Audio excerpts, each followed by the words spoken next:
Hi guys, it's your girl Julie. Today, you can call me Dr. J. So today I am going to be teaching you about how we can keep a good oral health, whereby you have to go to your dentist and then your dentist is impressed and your dentist is just excited and calls you the best dentist, the best patient.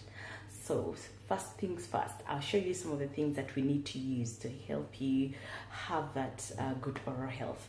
First and foremost, you need a toothbrush, which needs to be changed every 3 months or when you see the bristles are starting to bend. So that will be a round-headed toothbrush with soft bristles, so you're not very aggressive on your gums, because if you're aggressive on your gums, then you might end up having recession on your gums.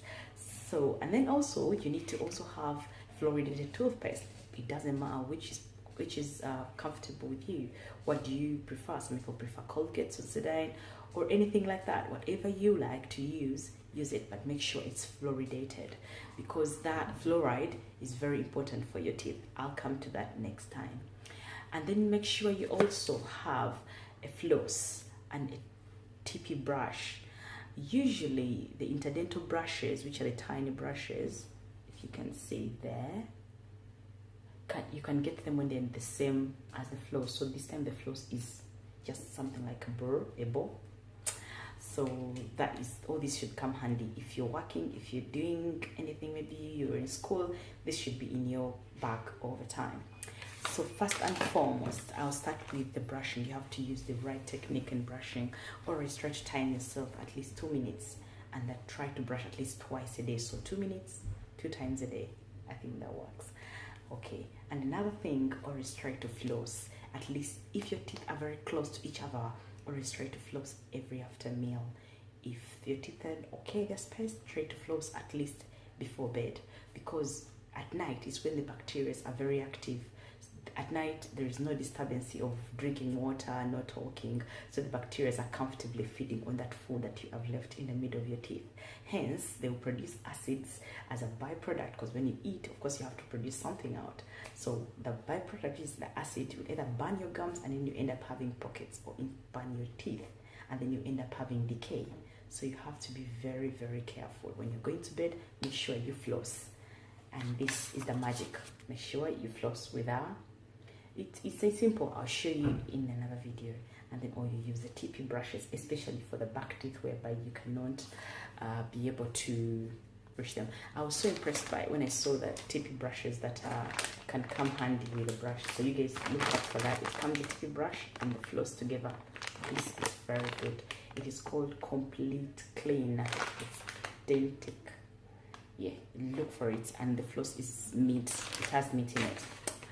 So another thing, always try to brush your tongue, because if you forget to brush your tongue, this is the one that harbors a lot of other bacteria that make you to have a bad breath or things like that. So every time you finish the brushing, do the flossing, and then you make sure you use the tongue to clean it. Either brush it or do something with it. I'll also teach you how to brush your tongue in the next videos, and also teach you the proper methods of brushing in the next videos. So guys, keep subscribing.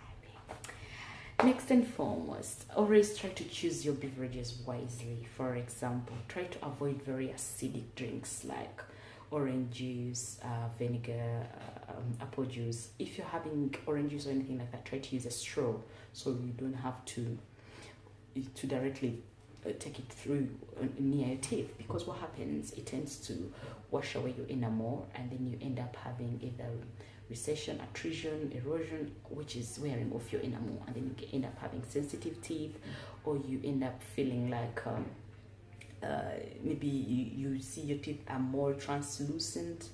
So try to watch out what you drink, and always try to use a straw. Another thing, drink a lot of water. Water is life, you know.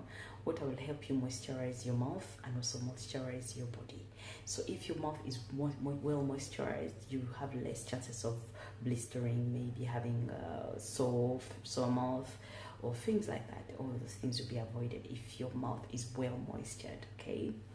And another thing, always try to, like, maybe if you have a problem with bad breath or something like that, try to use a peppermint oil, like add it in the water you're going to use to gargle after brushing, or you can add it in the water.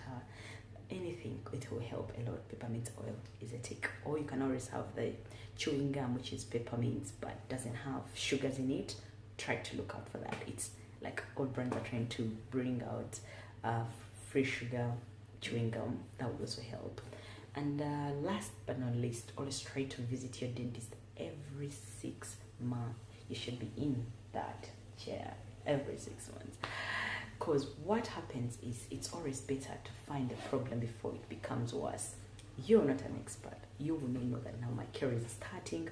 You only know that you're having a carie if you have pain, or you have bad breath, or you start feeling uncomfortable when you eat food, feeling something is stuck in your mouth, or you feel something crack, then you rush to the chair.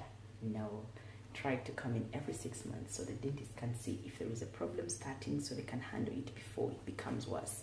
And another thing, they'll also help you if you see the dentist or request to see the hygienist, or some dentists do the scale and polish for themselves. So always ask for the hygienist, or the dentist ask him to do for you the scale and polish.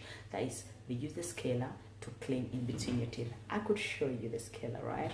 This is what I use in my surgery. So I usually love to use the ultrasonic scaler. It has lots of vibration and water. I'll show you how to use this. So it looks scary, but it's not scary at all. It is very good. Or you can ask your dentist to use the manual scaler if you have sensitive teeth or you're not comfortable. Or they can always give you some topical anesthesia, or give you an injection, a local anesthesia. So you ask for what you feel is comfortable. Make the dental clinic as friendly as possible. Not every dentist is gloomy. Look at me, smiley. So guys, come on, let's do this. Let's keep a good oral health, and keep subscribing to my channel. And let's talk soon. Bye.